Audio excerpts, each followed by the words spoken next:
Halo semuanya, selamat datang di channel Studio Alur Cerita. Hari ini kita akan mereview alur film yang berjudul Love Reset 30 Days. Film ini rilis pada tanggal 1 November 2023. 30 Days adalah film komedi romantis Korea Selatan yang disutradanai oleh Nam Dae-jung, dibintangi oleh Kang Han-ul dan Jong So-min.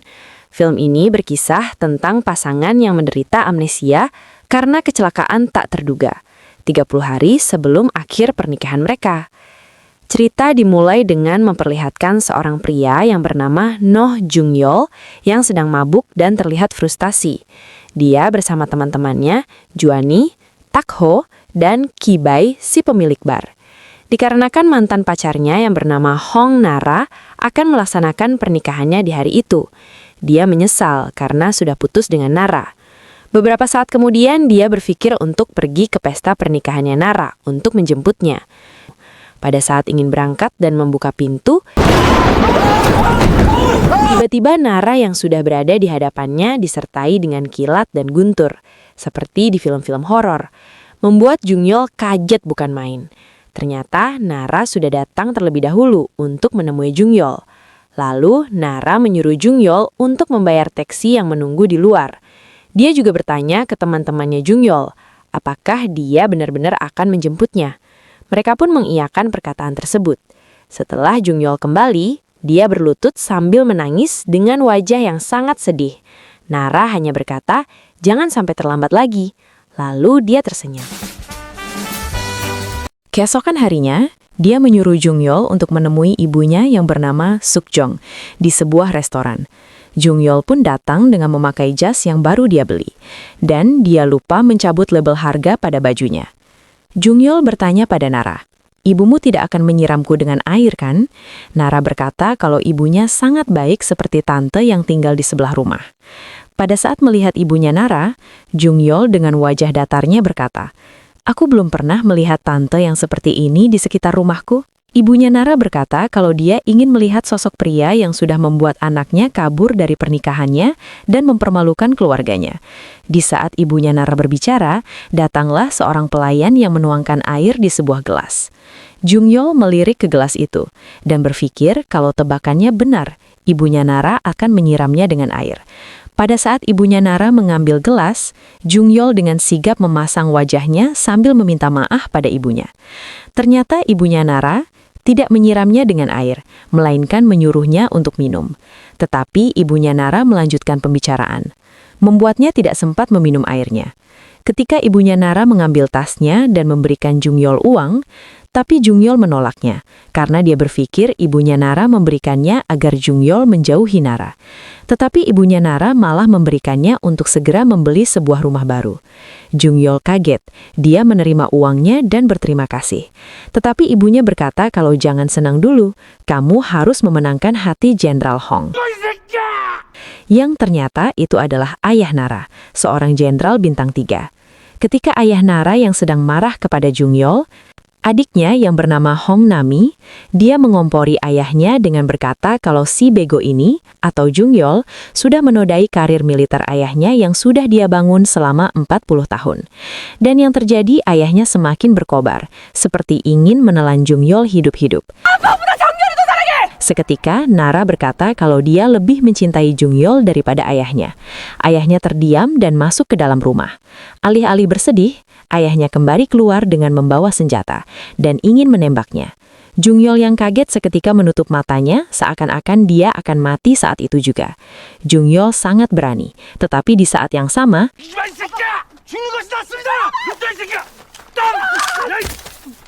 dia juga sangat ketakutan kalau ayahnya Nara akan bersungguh-sungguh menembaknya. Dan akhirnya mereka menikah. Pernikahan ini seharusnya diwarnai kisah cinta yang romantis, berubah menjadi pergelutan yang bersifat destruktif antara Nara dan Jung-yeol. Jung-yeol adalah pria perfeksionis. Tekanan pekerjaannya sebagai pengacara membuatnya mudah lelah dan emosional. Sementara Nara adalah perempuan ambisius, mandiri, dan tak suka dikekang. Mereka bukan pasangan yang jahat, mereka hanya tidak tahu bagaimana caranya saling mengerti. Suatu hari, saat Jung-yeol pulang dari bekerja, dia hendak ingin minum air yang ada di kulkas. Setelah meminumnya, dia terkejut karena rasanya yang aneh. Saat dia mengeceknya, ternyata yang diminum adalah soju, minuman beralkohol. Dia berakhir marah-marah. Nara pun hanya cuek membiarkannya mengomel sendirian. Pada saat di kantor pengadilan untuk bercerai dan memperebutkan harta dan tunjangan, mereka mulai saling menceritakan keburukan di hadapan hakim. Jungyol menceritakan waktu dia masih menganggur, dia pernah dibuat sakit hati dikarenakan perkataan istrinya, yaitu Nara.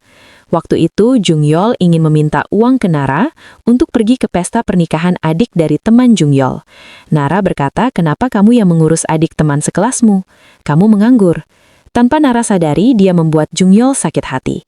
Jungyol selalu mengatakan, "Aku kan pengangguran," di setiap akhir kata-katanya, membuat Nara juga menjadi muak dan ikut terbawa emosi, sampai membuat Nara bernafas ke dalam kantong kertas. Jungyol melanjutkan dengan berkata kalau Nara itu terlahir kaya. Dia tidak akan mengerti dengan perbedaan ekonomi kita. Nara membalasnya dengan kalau ibunya Jungyol sering mengomelinya, hanya karena dia melakukan kesalahan karena melakukan pekerjaan rumah yang belum pernah dia lakukan sebagai orang kaya. Setiap kali Nara melakukan kesalahan, ibunya Jungyol selalu mengatakan, "Pasti karena kamu terlahir kaya, kan?" Hal itu membuat Nara sakit hati.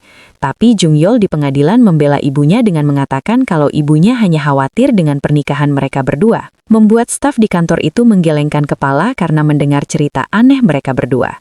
Tidak sampai di situ, Jungyol yang tidak terima dia kembali juga mengatakan kalau setiap pulang kerja, belum mandi dan mabuk, Nara selalu minta dicas. Nara yang mulai menggoda Jungyol yang sedang belajar dan dia menciumnya. Tetapi Jungyol yang tidak tahan, akhirnya dia mendorongnya sambil berkata kalau mulut Nara bau bantat. Nara yang mabuk seketika muntah di dalam ruangan itu. "Dan karena itu, kau jadi berselingkuh ya?" ucap Nara. Jungyol menyangkalnya dan berkata kalau dia itu hanya juniornya yang menyukainya. Nara berkata, "Bilang saja kalau kamu suka daun muda."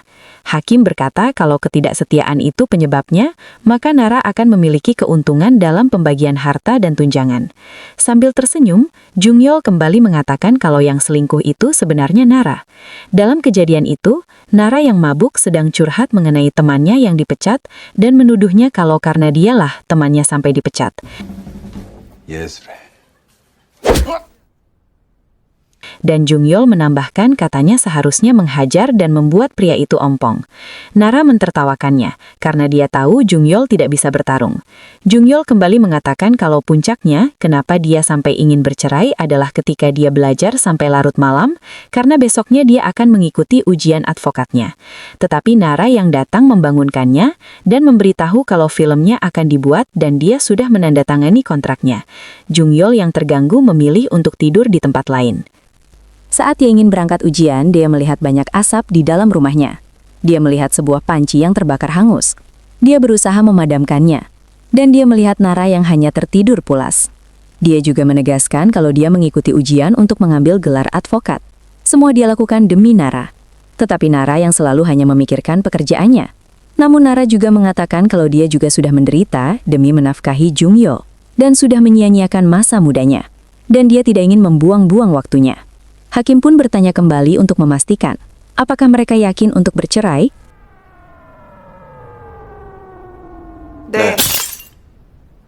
Mereka menjawab iya. Mereka akhirnya diberi periode pertimbangan 30 hari. Karena di Korea, pasangan tidak boleh langsung resmi bercerai. Negara memberi waktu jeda 30 hari. Cooling off period. Pada saat di parkiran, Jungyol meminta Nara untuk mengantarnya ke kantornya karena dia sedang buru-buru. Nara bertanya mengapa dia harus mengantarnya. Jungyol berkata kalau dialah yang membeli mobil itu. Seketika Jungyol merebut kunci dan berlari ke mobilnya. Dan Nara mengikutinya dari belakang. Akhirnya mereka naik mobil bersama.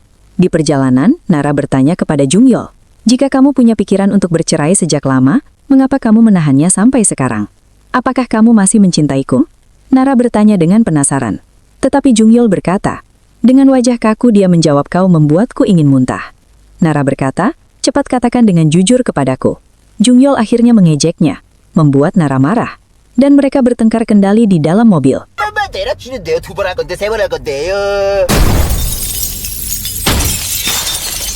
Karena Jungyol tidak fokus, akhirnya mereka tertabrak mobil dan berakhir di rumah sakit.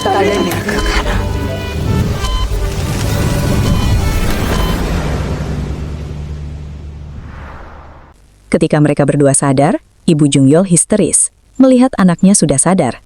Setelah dokter melakukan pengecekan, dia mengatakan kalau keadaan mereka normal, membuat kedua keluarga itu bernafas lega. Pada saat itu juga keluarga itu saling menyalahkan. Dan tiba-tiba Jungyol bertanya ke orang tuanya, "Kalian siapa?" Dokternya memberitahu kalau mereka berdua terkena amnesia, gangguan identitas disosiatif, DID. 부부요? 부부요? 네. 두 분 부부시라던데. Di sisi lain, Nara dan Jungyol terkejut karena diberitahu suster kalau mereka sudah menikah. Jungyol yang lupa ingatan sangat bangga dengan dirinya di masa lalu karena menikahi wanita cantik. Sementara Nara, dia mengutuk dirinya di masa lalu karena menikahi Jungyol. Saat sedang bersantai dan memandangi foto pernikahannya,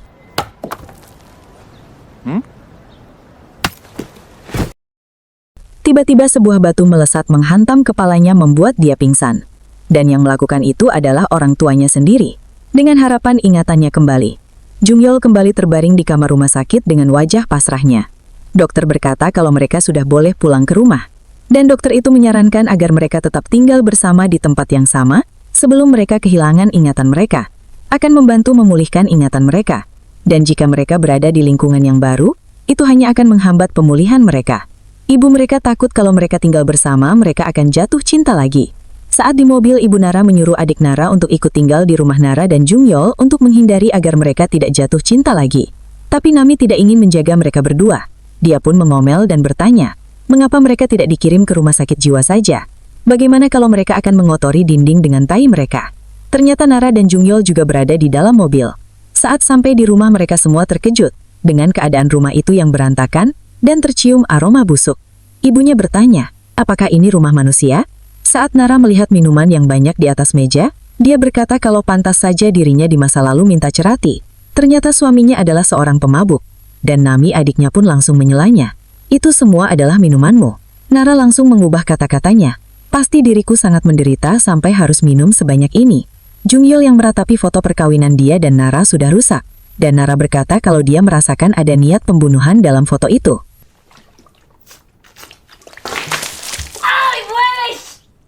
Di sisi lain, ibunya Nara membawa Nami ke kamar untuk memberitahu lagi, untuk mengawasi mereka berdua, dan jangan sampai mereka saling jatuh cinta lagi. Nami pun merengek menolaknya, karena dia harus bersiap untuk audisi musiknya. Ibunya yang sudah tidak bisa menahan amarahnya, dia mulai melepas jam tangannya.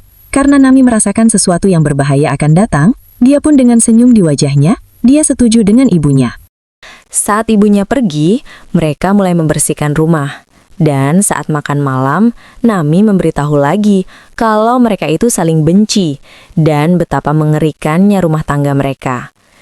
Tengah malam saat Jungyol terbangun dan ingin pergi, tapi dia terkejut karena adiknya Nara sudah ada di sana memperhatikannya. Nami bertanya ke Jungyol, ingin pergi kemana? Sambil ketakutan, Jungyol menjawab kalau dia ingin pipis. Nami mengingatkannya agar tidak pergi ke kamar kakaknya. Ibunya Nara membuat acara untuk mempertemuan mereka dengan teman-teman mereka. Ini juga bertujuan untuk membantu pemulihan ingatan mereka. Ketika acara akan segera dimulai, ayah Nara mengisyaratkan ke Jungyol kalau ayah Nara selalu memperhatikannya, dan dia bisa saja menembaknya lagi. Tetapi, Jungyol salah tangkap dengan peringatan tersebut. Dia memberitahu Nara kalau ayahnya sangat menyukainya. Ketika acara dimulai, mulailah dipanggil orang yang pernah mereka kenal. Tapi itu tidak berhasil juga. Di saat mengambil sarapan, Jungyol bertemu Kibai dan Juani. Di sini, Kibai memberitahu Jungyol bagaimana dia dan Nara bertemu. Kejadian itu ketika Kibai belum mempunyai bar, yang katanya saat itu dia masih jadi pengusaha di Gangnam. Tapi kenyataannya, dia hanyalah seorang pelayan di sana. Waktu itu Jungyol hendak ingin pergi dan meminta cek kepada Kibai. Tetapi Kibai malah membawakan dia seorang wanita. Dia adalah Nara. Nara meminta alkohol, Jungyol pun memberikan. Ketika Jungyol tersenyum, Nara kaget dan pergi dari sana karena melihat senyuman Jungyol yang aneh. Belum lama setelah itu mereka dipertemukan kembali, tapi saat itu Nara dalam keadaan tersedak dan Jungyol membantunya dan membawanya ke rumah sakit. Dan beberapa bulan berlalu, dia di stadion bisbol, dia melihat seorang menari dengan liar. Dia pun terkejut setelah mengetahui kalau itu Nara yang lagi mabuk.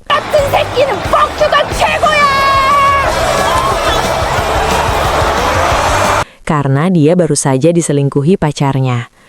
Mereka dipertemukan kembali di sebuah halte bus. Nara yang ketinggalan bus jadi basah kuyup karena saat itu lagi hujan deras. Tiba-tiba Jungyol datang menghampirinya yang kehujanan dengan menggunakan payung. Di momen inilah dia mulai jatuh cinta pada Jungyol. Mereka akhirnya dijemput oleh teman Jungyol menggunakan mobil perusahaan. Jungyol menulis sebuah kata di bola bisbol. Mau menonton bola bisbol lain waktu? Setelah membaca itu, Nara mengejek Jungyol karena dia merasa hal semacam ini sangat konyol. Mobil seketika menjadi hening, dan ketika Jungyol ingin mengambil bolanya kembali, Nara meminta nomor Jungyol. Ketika Nara mendengar hal itu juga dari teman-temannya, dia tidak percaya kalau dialah yang pertama kali menghubungi Jungyol. Merasa rencana ibunya Nara tidak berhasil, kali ini ibunya Nara mengikuti rencana ibunya Jungyol. Dia membawa Jungyol dan Nara ke hipnoterapis untuk membantu mereka mengingat masa lalunya. Saat mereka sudah terhipnotis, Jungyol ditanya, "Pada saat apa kamu menjadi membenci Nara?" Jungyol berkata, pada saat dia melihat panci yang terbakar dan Nara yang hanya tidur. Ketika Nara ditanya kenapa hal itu bisa terjadi, dia berkata kalau dia sedang memasak bubur kubis untuk Jungyol, karena Jungyol menderita sindrom iritasi usus besar. Aku setidaknya harus memberinya makan. Jungyol dan Nara saling meminta maaf atas kejadian itu. Mereka kembali menanyakan dokter dan meminta saran apa yang harus mereka lakukan selanjutnya setelah kegagalan itu. Dokter itu menyarankan agar membiarkan mereka pergi ke tempat kerjanya. Keesokannya, Jungyol tiba di kantornya. Dia merasa asing dengan situasi di sana. Sampailah dia di ruangan CEO-nya. Dia memberitahu CEO itu kalau dia terkena amnesia. Dan dia kembali bertanya, apakah kamu benar tidak mengenaliku? Jungyol meminta maaf karena tidak bisa mengingatnya. Seketika seseorang masuk ke dalam ruangan itu, yang ternyata CEO yang sebenarnya, dan berkata waktunya keluar jika sudah selesai bersih-bersihnya. Ternyata yang diajak ngobrol Jungyol adalah petugas kebersihan. Ketika dia pergi, Jungyol menatapnya dengan wajah keheranan. CEO yang asli mengatakan kalau Jungyol harus mengundurkan diri untuk sementara dan kembali setelah sembuh total. Tapi Jungyol bertanya kepada CEO itu, apakah dia benar-benar CEO yang asli? 진짜 대표님은 맞으신 거죠? Sampai dia berada di luar, dia masih ingin memastikannya. Di sisi lain, Nara yang sedang berangkat kerja, dia melihat orang berjanggut lebat yang mendekatinya. Seketika Nara berkata kalau dia tidak begitu religius. Pada saat orang itu memanggil namanya, tiba-tiba dia berhenti. Mereka pergi berbicara di suatu tempat untuk meluruskan kesalahpahaman yang sudah beredar. Kalau sebenarnya dia dan pria berjanggut itu tidak selingkuh, melainkan hanya mengerjakan sebuah naskah film. Malam harinya Jungyol memandangi Nara dan bertanya ke dirinya sendiri, mengapa dia ingin bercerai. Ketika Nara melihat ke arahnya, dia memalingkan pandangannya. Nara berkata kalau Jungyol orangnya sedikit manis. Mereka lupa kenapa saling benci, tapi tubuh mereka ingat caranya merasa nyaman. Dan di sanalah cinta mulai tumbuh lagi. Di hari ke-10 masa pertimbangan perceraian mereka. Paginya Jungyol yang masuk ke toilet ingin mandi dan melepas semua pakaiannya. Di saat yang sama Nara juga masuk, tanpa sadar Jungyol yang juga berada di dalam. Dikarenakan mereka dulunya sebelum hilang ingatan, juga melakukan hal yang sama. Ketika Nara dan Jungyol sadar, tanpa sengaja Nara melihat icik bos Jungyol, membuatnya berteriak. Dan mereka berlarian keluar dari kamar mandi. Setelah itu, saat di ruang tamu, Jungyol berhayal kalau Nara yang sedang memakan buah stroberi itu memakai baju seksi. Tiba-tiba Jungyol teringat sesuatu, jadi mereka berdua pergi ke dokter untuk menceritakan hal ini. Jungyol bercerita kalau dia dan istrinya Nara dulu pernah saling suap stroberi di tempat tidur dan telanjang. Dokter berkata kalau ini pertanda baik, dorongan seksual menstimulasi otakmu. Ketika dokter menyarankan mereka untuk tidur bersama, Jungyol yang tersenyum, tapi Nara yang kurang setuju dengan ide itu.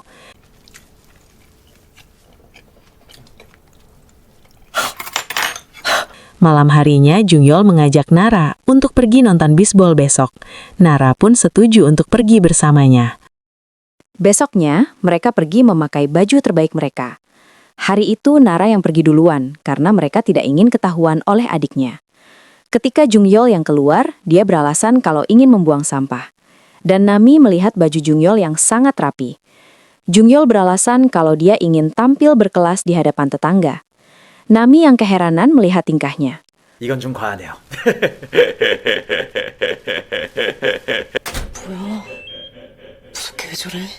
Pada saat sampai di stadion, mereka ngobrol dan berusaha mengingat sesuatu dan bertanya-tanya, apa ada yang salah sehingga mereka yang dulu sampai ingin bercerai. Jungyol bertanya ke Nara ketika ingatan mereka tidak kembali, apakah dia ingin memulai dari awal lagi bersamanya. Belum sempat menjawabnya, Nara melihat dan mengambil sebuah bola bisbol. Hari itu mereka menghabiskan waktu bersama. Pada malam hari dan cuaca sedang hujan, tiba-tiba payung Nara terbang terbawa angin. Jungyol yang ingin mengambilnya, tetapi karena payungnya terbang terlalu jauh, dia kembali menghampiri Nara yang kehujanan. Nara yang merasa familiar dengan ini.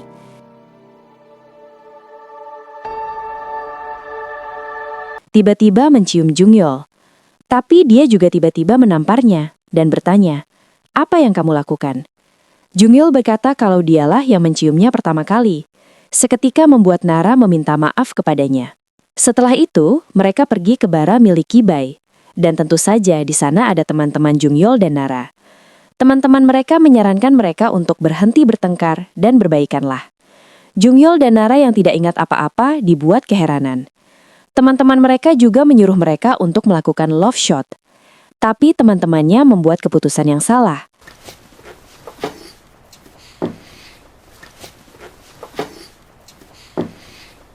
Mereka berdua mabuk dan bercinta di bar itu. Kibai berkata kalau mereka melakukan love shot sekali lagi, mungkin mereka akan memiliki bayi. Kelakuan mereka berdua membuat teman-temannya menunggu mereka di luar. 참 곤란하네 진짜. 내가 사장인데. 이것들이.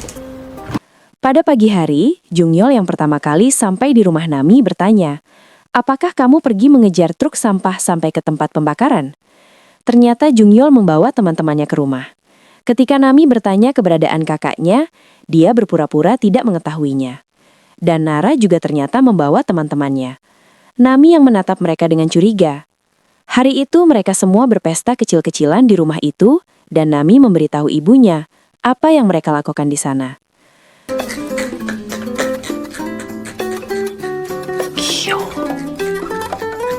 Setelah itu, di hari kelima masa pertimbangan perceraian mereka, adiknya yang baru pulang dari audisi menyanyi mendengar ada suara Jungyol dan Nara di dalam kamar.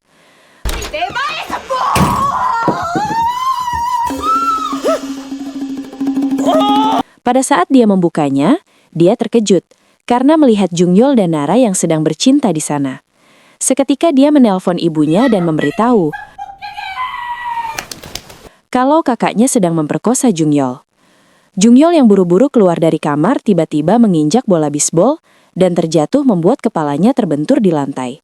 Seketika Nami dan Nara panik. Ketika dia bangun, dia berkata kalau dia baik-baik saja.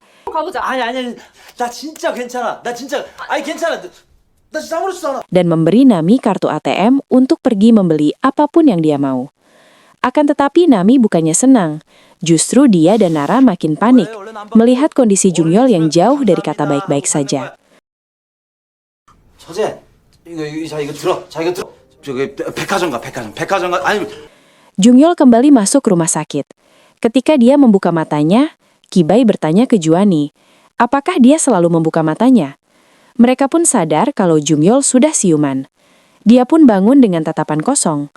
Setelah itu dia dimarahi ibunya Nara, karena mereka yang seharusnya bercerai malah makin dekat.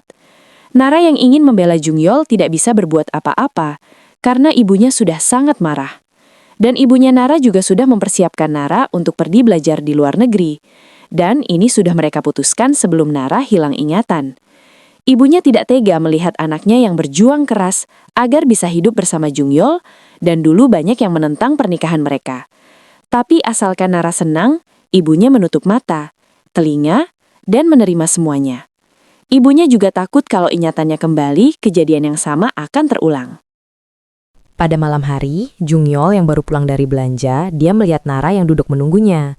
Nara sudah mengetahui, akibat benturan yang keras itu membuat ingatan Jungyol kembali. Jungyol dengan heran bertanya ke Nara, dari mana dia tahu. Nara berkata, kalau waktu dia bangun dari rumah sakit, matanya tampak seperti seseorang yang membencinya. Jungyol meminta maaf karena membuat Nara merasa seperti itu. Nara bertanya ke Jungyol, apa yang akan dia lakukan? Jungyol merasa bahwa ibunya benar, kalau mereka tidak harus bersama. Dengan wajah kecewa, Nara pergi dan berkata, aku senang setidaknya ingatanmu kembali, dan pergi dari sana. Ketika mereka selesai menjalani proses-proses perceraian, Nara yang masih kecewa dengan Jungyol, dengan wajah datar mengatakan, semoga hidupmu bahagia.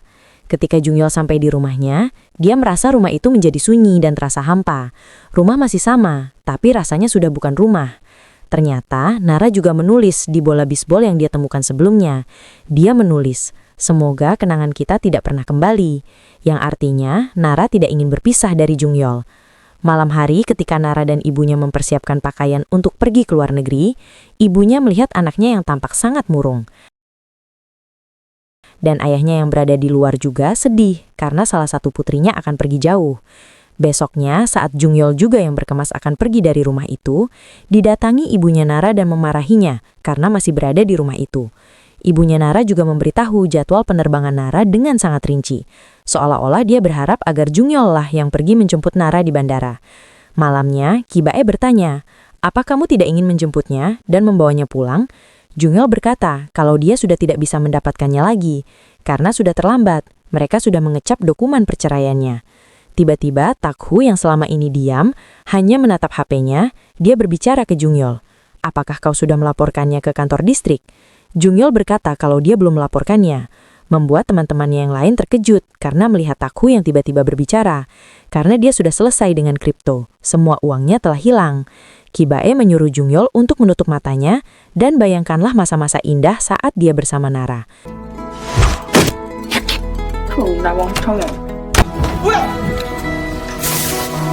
이게 원래 영화 감독이라는 거. 선배 여동생 Dia sendiri terkejut dan bertanya ke Ki Bae, bukannya masa lalu seharusnya indah, yang ini malah sangat menjengkelkan. Tapi dia tetap pergi ingin menjemput Nara. Mereka pun pergi dengan ugal-ugalan. Tapi itu yang seharusnya terjadi, karena mereka pakai mobil perusahaan, membuat Takhu mengomel karena mobilnya sangat lambat. Dan Jungyol mengingat kembali masa lalu di mana dia berjanji ke Nara, kalau dia tidak akan terlambat lagi. Pada saat sampai di bandara, mereka buru-buru masuk ke dalam, mencari Nara. Saat dia menemuinya, Jungyol meminta maaf ke Nara karena selalu datang terlambat. Dan juga dia meminta maaf karena membiarkan kenangan buruk membutakannya dia. Jadi lupa betapa dia sangat mencintai Nara, betapa berharganya Nara di matanya. Dia juga khawatir kalau Nara akan meninggalkannya kalau ingatannya sudah kembali. Semua momen indah yang dia ingat. Jungyol ingin Nara juga mengingatnya. Nara yang terdiam, tiba-tiba mencabut earphone dari telinganya. Dia berkata kalau Jungyol sangat serius, sehingga dia tidak sempat mencabutnya. Membuat teman-teman mereka yang di belakang dibuat melongo akibat kelakuan Nara. Dan ternyata, semua kata-kata yang diucapkan Jungyol barusan sudah ditulis di tangannya. Ketika dia ingin mengatakannya lagi, dia sudah lupa sebagian. Tapi Nara tidak ingin mendengarnya dan berpamitan pergi. Teman Nara yang marah berkata ke Jungyol, harusnya kamu menelponnya. Apa kamu pikir ini zaman dinasti kuno? Jungyol pun pergi dengan perasaan sedih sambil menghapus tulisan yang ada di tangannya. Juani bertanya, kenapa tidak menghubunginya? Jungyol berkata kalau dia lupa membawa ponselnya. Saat di luar, mereka melihat mobil mereka dideret karena sudah parkir sembarangan. Ki Bae dan Juani pergi mengejarnya. Saat ingin pergi pulang, tiba-tiba Nara memanggilnya. Nara memberitahu ke Takhu kalau dia ingin bicara berdua dengan Jungyol.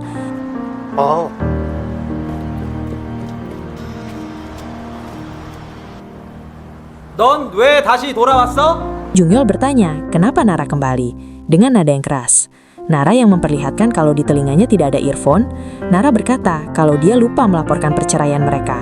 Dan Nara berpikir kalau ini tidak adil, karena Jungyol menceraikan dia karena kenangan buruknya lebih banyak daripada kenangan baiknya. Tapi Jungyol salah, karena Nara yang saat ini hanya mempunyai kenangan yang baik. Jadi Jungyol harus menunggu hingga ingatannya kembali. Jika ingatannya tidak kembali, dia akan membuat keputusan dalam 3 bulan. Jungyol berkata, itu juga yang kukatakan barusan. Mereka tersenyum bahagia karena bisa bersama lagi.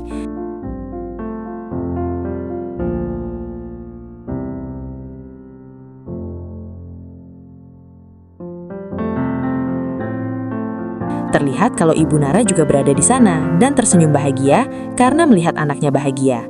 Nara dan Jungyol bermesraan di depan pintu bandara, menandakan film telah berakhir. Terima kasih sudah menonton sampai akhir. Jangan lupa subscribe, like, dan komen pendapatmu tentang film ini. Dukungan kamu membantu channel ini terus berkembang.